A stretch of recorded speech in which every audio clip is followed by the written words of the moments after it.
Assalamu alaikum dear friends. Welcome back to our YouTube channel J&K Ideal Academy.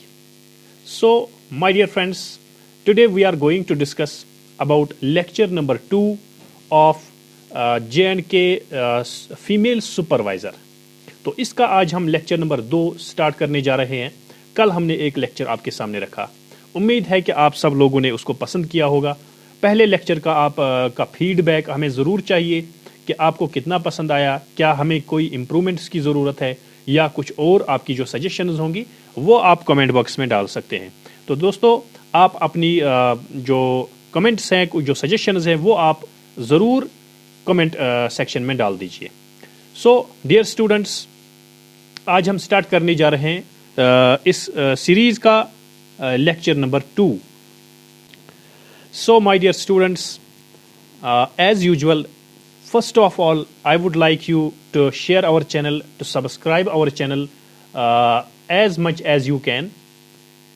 More than subscribing, you must share our channel so that these precious lectures reach each and every corner of J&K.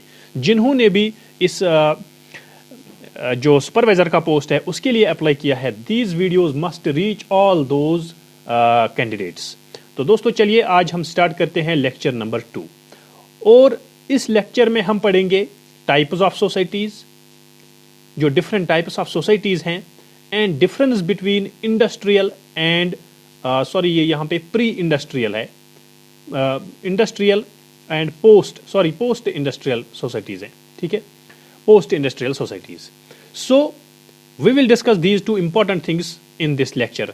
कल हमने discuss किया था जो introduction to society था और उसके अलावा जो इम्पॉर्टेंट डेफिनेशंस हैं रिगार्डिंग सोसाइटी, वेरियस जो फिलोसफर्स हैं, जो सोशोलॉजिस्ट्स हैं, उन्होंने कैसे डिफाइन किया है इस सोसाइटी को।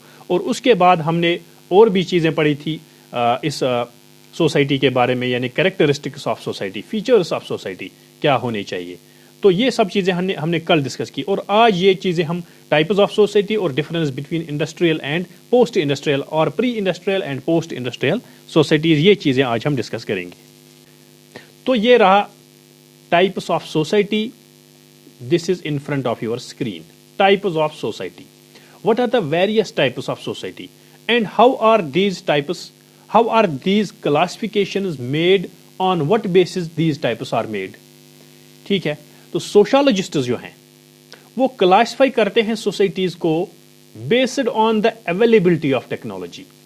किस सोसाइटी में किस लेवल की टेक्नोलॉजी अवेलेबल होगी, उस बेसिस पे ही सोसाइटीज को डिफरेंशिएट किया जा सकता है, क्लासिफाई किया जा सकता है। And they place societies on this basis, इस बेसिस पे, on the basis of availability of technology, इस बेसिस पे सोसाइटीज को 3 ब्रॉड कैटेगरीज में डिवाइड किया जाता है। पहला टाइप जो है वो है प्री इंडस्ट्रियल सोसाइटीज, इसका दूसरा टाइप जो है वो है इंडस्ट्रियल सोसाइटीज, एंड तीसरा टाइप जो है वो है post industrial societies. These are the 3 different societies, 3 different types of societies which are classified according to the availability of technology in these societies. ठीक है, तो इसके बाद खाली अवेलेबिलिटी ऑफ टेक्नोलॉजी पे ही जो टाइप्स ऑफ सोसाइटी है वो डिपेंड नहीं करती। फिर इनमें सब डिविजन्स भी होते हैं, जो हमने अभी industrial, pre industrial, industrial societies and post industrial societies पढ़ी, ये हम आगे डिटेल में पढ़ेंगे। और इनकी कुछ सब टाइप्स होती हैं विच आर क्लासिफाइड, ठीक है, based on the level of technology and communication and economy.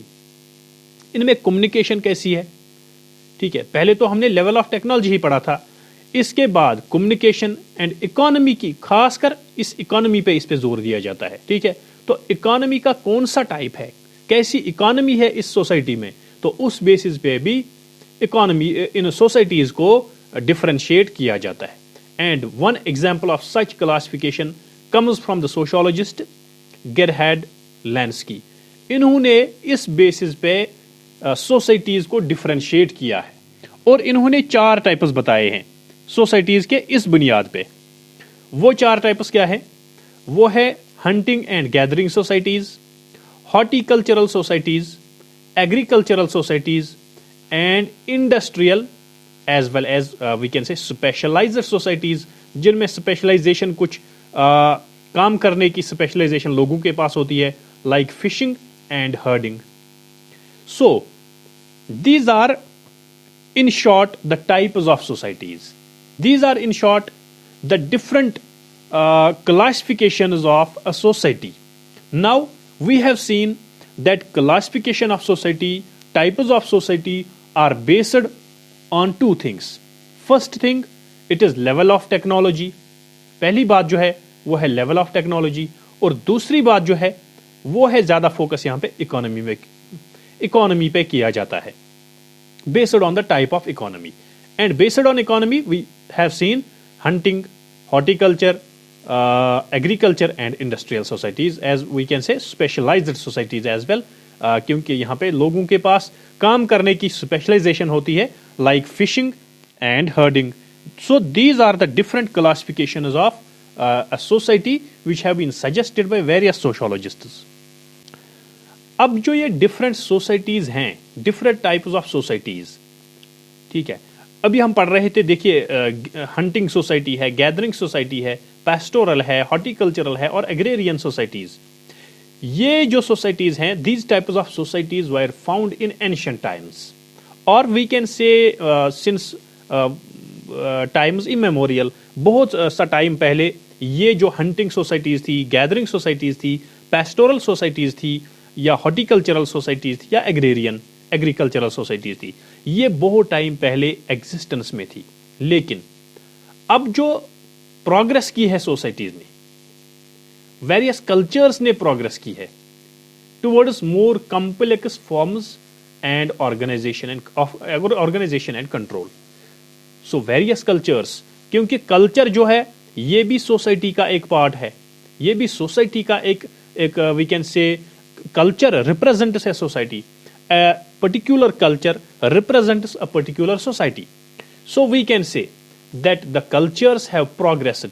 क्योंकि पुराने जमाने में एक टाइप का कल्चर हुआ करता था, लेकिन इस जमाने में वो वाला कल्चर नहीं पाया जाता है. These cultures have progressed over the time with the passage of time towards more complex forms of organization and control. ठीक है, तो ये है progress of culture. When culture progresses, the overall scenario of the society it will also progress. तो इसमें भी progress आ जाएगी. तो लास्ट में रिजल्ट क्या निकलेगा? ये हंटिंग सोसाइटी जो है ये कन्वर्ट हो जाएगी किसी और सोसाइटी में, गैदरिंग सोसाइटी का वजूद नहीं रहेगा, pastoral, horticultural and agrarian societies, these societies will vanish and a new form of society will come into existence. Similarly, hunting gathering tribes, ये हंटिंग गैदरिंग ट्राइब्स जो थी, इन्होंने शुरू किया, they use to settle around seasonal food stocks to become agrarian villages. ठीक है, जो ये हंटर गैदरर ट्राइब्स थी, इन्होंने क्या शुरू किया?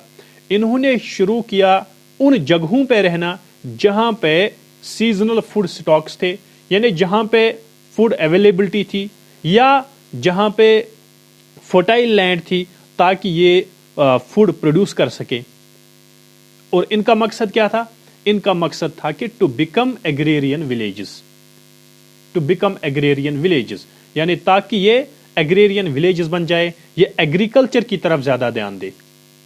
सो we can here see also that जो हंटर गैदरर ट्राइब्स थी, इन्होंने अपने अंदर एक एग्रेरियन इंटरेस्ट पाया और इन्होंने शिफ्ट किया from hunting and gathering, they shifted their interest to become an agrarian society. So this is a transition, we can say ये एक चेंज है जो डिफरेंट टाइप्स ऑफ सोसाइटीज से, जो एक मतलब हंटर गैदरर सोसाइटी से एक एग्रेरियन सोसाइटी बन रही है. या इसी तरह देखेंगे हम, विलेजेस जो है ये ग्रो हो गए, इन्होंने एडवांसमेंट की, इन्होंने प्रोग्रेस दिखाई, and they became towns and cities. Similarly, cities turned into city-states and nation-states. So this is a gradual process. This is a slow process which happens over the passage of time. Pre industrial society अगर हम बात करें तो उन pre industrial societies में जो food production है, ये फूड प्रोडक्शन जो थी, this was the main economic activity, ये मेन इकोनॉमिक एक्टिविटी थी। और ये फूड प्रोडक्शन कौन कर रहे थे? ये फूड प्रोडक्शन किन का काम था? It was carried out through the use of human and animal labour. अगर आप कुछ साल पहले की बात करें, फूड प्रोडक्शन की बात करेंगे यहां पे। फूड प्रोडक्शन अगर आप लोगों ने गांव में देखा होगा, गांव में क्या होता है, लोग खुद ही हल चलाते थे, खुद ही खेतों में काम करते थे, ठीक है। तो यहां पे जो हमने पढ़ा ये ह्यूमन लेबर, तो ह्यूमन लेबर का मतलब है कि लोग खुद खेतों में जाके काम करते हैं और फूड प्रोड्यूस करते हैं। या एनिमल लेबर देखेंगे, लोग हल चलाते हैं खेतों में, और हल चलाने में एनिमल्स की जरूरत पड़ती है। तो ह्यूमन और एनिमल लेबर को मिला के ये फूड प्रोडक्शन की प्रोसेस जो है, this was carried out, and this was carried out in the pre industrial societies. So we can say that the production of food through the use of human and animal labor, this was the characteristic of pre-industrial societies. ये उन societies का characteristic feature था जो pre industrial societies थी, use of human and animal labour, ठीक है। और ये प्री इंडस्ट्रियल सोसाइटीज की मेन इकोनॉमिक एक्टिविटी थी। ये सबसे इंपॉर्टेंट एक्टिविटी थी किन की? जो प्री इंडस्ट्रियल सोसाइटीज थी। And these societies can be subdivided according to their level of technology and their method of producing food. जो उस वक्त टेक्नोलॉजी अवेलेबल थी, जो उस वक्त की का मेथड ऑफ प्रोड्यूसिंग फूड था, उनका फूड प्रोड्यूसिंग मेथड जो था, उनकी अवेलेबिलिटी ऑफ टेक्नोलॉजी जो थी, उस बेसिस पे हम इन सोसाइटीज को डिवाइड कर सकते हैं, इन सोसाइटीज को हम कैटेगराइज कर सकते हैं, ठीक है। तो वो क्या था? दीज सब डिविजन्स, और इनमें क्या क्या सब डिविजन्स हैं? तो हमने कहा इन इंडस्ट्रियल सोसाइटीज को, इन प्री इंडस्ट्रियल सोसाइटीज को हम सब डिवाइड कर सकते हैं as per their level of technology, as per their method of producing food, ठीक है। तो ये दो चीजें हम कंसिडर करेंगे, और ये इन दो चीजों को बुनियाद बना के जो हमारे सामने सब डिविजन्स फिर आते हैं प्री इंडस्ट्रियल सोसाइटी की, वो क्या है? हंटिंग सोसाइटी, ठीक है। हंटिंग सोसाइटी है, हमारे पास गैदरिंग सोसाइटी है, हमारे पास पैस्टोरल सोसाइटी है, हमारे पास हॉर्टिकल्चरल सोसाइटी है, और हमारे पास एक एग्रीकल्चरल या हम कह सकते हैं एग्रेरियन सोसाइटी है। तो ये हैं हमारे पास ये सब डिविजन्स, ठीक है। और ये पेस्टोरल जो है, pastoral means that type of society which is related to the use of land and grazing of animals, ठीक है। Grazing, herding of animals, use of land for agricultural purposes, these are the pastoral societies, and these are the sub divisions of the pre industrial societies. इसके बाद हम देखेंगे कि जो main form of food production था in hunter gatherer societies में, hunter gatherer societies में जो main form of food production था वो क्या था? It was the daily collection of wild plants and hunting of wild animals. यानी जो हंटर गैदरर सोसाइटीज हैं हमारे पास, उनका जो मेन फूड प्रोडक्शन था, main form of food production, वो कैसे अपना फूड प्रोड्यूस करते थे?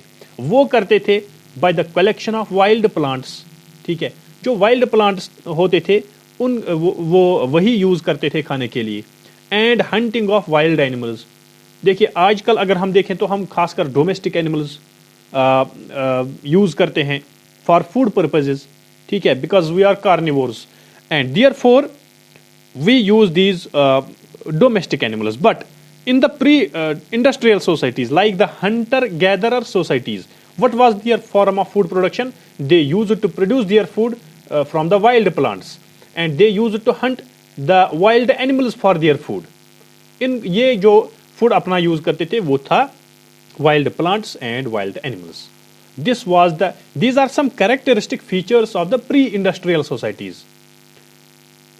Anthropologist Marshall Sahlins ये इन हंटर गैदरर सोसाइटीज को डिस्क्राइब करते हैं, इनको एक नाम देते हैं as the original affluent society. This is the name given by Marshall Sahlins to these hunter gatherer societies. ये इन्हीं सोसाइटीज को असल में एफ्लुएंट सोसाइटीज यानी वेल्दी सोसाइटीज का कहते हैं. ठीक है, Marshall Sahlins, it means that Marshall Sahlins का सपोर्ट जो रहा है वो रहा है for the hunter gatherer societies. ठीक है, because he calls these societies as original affluent society due to their extended leisure time, क्योंकि इनके पास बहुत ही लेजर टाइम होता था जो आज हमारे पास नहीं है. Because we don't have such a leisure time, that is why because of the availability of the leisure time in these societies, Marshall Sahlins calls these hunter-gatherer societies as original affluent societies. और इनका क्या मामूल था, ये food अपना कैसे search करते थे, ये डेली बेसिस पे नहीं करते थे. ठीक है, इनका जो फूड सर्चिंग का प्रोसेस था that was not on A daily basis, but members of pastoral society which is also a type of a form of a pre-industrial society, they relied on domesticated herd animals to meet their food needs. ठीक है, तो अभी हम बात कर रहे थे Hunter gatherer की, which is also a form of pre-industrial society. Now coming to the pastoral societies who used to herd these animals, who used to graze these animals, who used to cultivate land. ठीक है, these societies they relied on the domesticated heard animals. ठीक है, जो ये अपने ही animals पालते थे उन पे ही ये ज्यादा डिपेंड करते थे and to meet their food needs. अपने फूड नीड्स को मीट करने के लिए ये उन ही एनिमल्स पे डिपेंड करते थे जो डोमेस्टिक होते थे. And these pastoralists they lived a nomadic life. ये एक खाना बदोशी की जिंदगी गुजारते थे. Moving their herds from one pasture to another. जैसे हम आज भी खाना बदोशों को देखते हैं, वो एक जगह से दूसरी जगह जाते हैं. ठीक है, एंड जो इन पास्टोरल सोसाइटीज में जो कम्युनिटी साइज होता था that was similar to hunter gatherers, about 50 individuals. ठीक है, लेकिन अनलाइक गैदरर्स, उनकी तरह जो हंटर गैदरर में था, pastoral societies usually consist of multiple communities. इनमें बहुत सारी कम्युनिटीज थी, लेकिन ये फीचर हंटर गैदरर सोसाइटीज में नहीं पाया जाता क्योंकि वहां पे एक ही कम्युनिटी पाई जाती थी. लेकिन पेस्टोरल सोसाइटीज में बहुत सारी कम्युनिटीज एक ही सोसाइटी में पाई जाती हैं. और अगर पेस्टोरल की सोसाइटी की बात करें, जब इसमें बहुत सारी कम्युनिटीज पाई जाएंगी तो लोग भी ज्यादा ही तादाद में पाए जाएंगे. It contains thousands of people. इसीलिए क्योंकि इनको यहां पे ज्यादा लोग रहते हैं तो इनको रहने के लिए कोई खास जो मकान है वो नहीं अवेलेबिलिटी होती थी. ठीक है, they tended to live in open areas where movement was easy. और इससे उनका क्या होता था, it enabled them for political integration. ठीक है, now pastoral societies tend to create food surplus. ये भी इनका एक स्ट्राइकिंग फीचर है कि ये फूड सरप्लस प्रोड्यूस करते थे, यानी ज्यादा से ज्यादा फूड प्रोड्यूस करते थे. ठीक है, एक तो अपने लिए सेल्फ सफिशिएंट, लेकिन दूसरा इनका एक्स्ट्रा फूड भी प्रोड्यूस होता था. And they have specialised labour and high levels of inequality. ठीक है, यहां पे लेबर तो स्पेशलाइज्ड है, लेकिन डिवीजन ऑफ लेबर यहां पे इक्वली नहीं होता है. या तो लोगों को या तो मेल्स को ज्यादा काम करना पड़ेगा, या कुछ लोगों को ज्यादा काम और कुछ लोगों को कम काम. ठीक है, तो ये जो division of labour, equality in the division of labour, ये नहीं होता है पेस्टोरल सोसाइटीज में. And this is we can say this is one of the disadvantage, this is one of the problems found in these pastoral societies. इसके बाद हम देखेंगे difference between pre industrial and industrial society. Pre industrial और industrial societies में क्या difference है. पहले हम देखेंगे प्री इंडस्ट्रियल के बारे में. देखिए, सोशल स्ट्रक्चर जो है प्री इंडस्ट्रियल सोसाइटीज में वो है कंपैरेटिवली सिंपल. यहां का सोशल स्ट्रक्चर जो है वो सिंपल है कंपैरेटिव टू इंडस्ट्रियल सोसाइटीज. लेकिन इंडस्ट्रियल सोसाइटीज का जो सोशल स्ट्रक्चर है वो कॉम्प्लेक्स है. और यहां पे सिंपल डिवीजन ऑफ लेबर है, लेकिन यहाँ पे कॉम्प्लेक्स डिवीजन ऑफ लेबर है। तो this is a striking feature, this is the simple division of labour, this is a striking feature of the pre-industrial societies, while as the complex division of labor, this is the striking feature of industrial societies. यहां पे जो division of labour है वो है as and sex की बुनियाद पे। इसका मतलब क्या है कि men hunting and fishing, whereas women क्या करते थे, raising children and gathering food.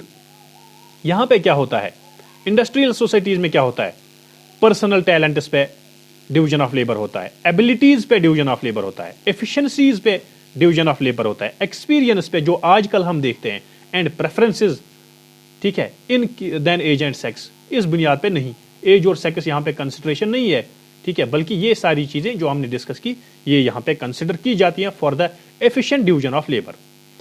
Social institutions जो यहाँ पे है other than family and kinship are either non existent, ये तो या एग्जिस्ट ही नहीं होते हैं या डेवलपिंग स्टेज में है, ठीक है। लेकिन जो सोशल इंस्टीट्यूशंस हैं का इंडस्ट्रियल सोसाइटीज में, लाइक मैरिज, फैमिली, किनशिप, ठीक है, economy, polity, they are much developed than the pre industrial societies. Social life जो है इसमें डोमिनेटिंग फीचर्स क्या है, family, kinship, groups, small communities, ठीक है। So social relationships are intimate and emotional, लेकिन जो इंडस्ट्रियल सोसाइटीज में है social relationships are non intimate, इनमें ज्यादा क्लोजनेस नहीं पाई जाती, इंटीमेसी नहीं पाई जाती, इम्पर्सनल एंड विद लिटिल और नो इमोशनल इन्वॉल्वमेंट। यहां पे देख सकते हैं इमोशनल इन्वॉल्वमेंट ज्यादा है, यहां पे कम है। प्री इंडस्ट्रियल सोसाइटीज में होमोजीनियस कल्चर है, like similar culture, likeness of culture, but heterogeneous societies में लाइकनेस ऑफ कल्चर नहीं पाया जाता, ठीक है। Like we can say ways of thinking, behaving, dressing, conversing, believing etcetera, ये तो सब रिजेंबल होता है होमोजीनियस कल्चर में, यानी प्री इंडस्ट्रियल सोसाइटीज में, लेकिन ऐसा कुछ भी नहीं है इंडस्ट्रियल सोसाइटीज में। और जो the rate of social change is usually very slow, लेकिन रेट ऑफ सोशल चेंज जो है इंडस्ट्रियल सोसाइटी में that is very fast and that is very rapid.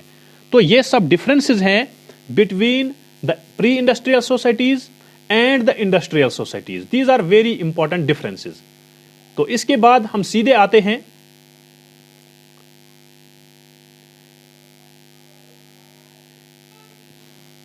इसके बाद हम आपके सामने कुछ एमसीक्यूज रखेंगे। ये एमसीक्यूज हम आपके सामने लाए हैं, इनका आप आंसर देने की कोशिश करेंगे, और उसके बाद हम जो है वो कल इनका आंसर जो है वो आपके कमेंट सेक्शन में डालेंगे। कल के लेक्चर में इन सब क्वेश्चंस का आंसर आपके सामने रखा जाएगा, ठीक है। तो ये आप देख सकते हैं ये क्वेश्चंस, इनका स्क्रीनशॉट भी आप ले सकते हैं। ये रहे आपके सामने ये क्वेश्चंस, ये हैं क्वेश्चंस, आप खुद ही कर सकते हैं ये क्वेश्चंस, और ये आपके लिए एक होम असाइनमेंट है, ये आप खुद ट्राई करेंगे।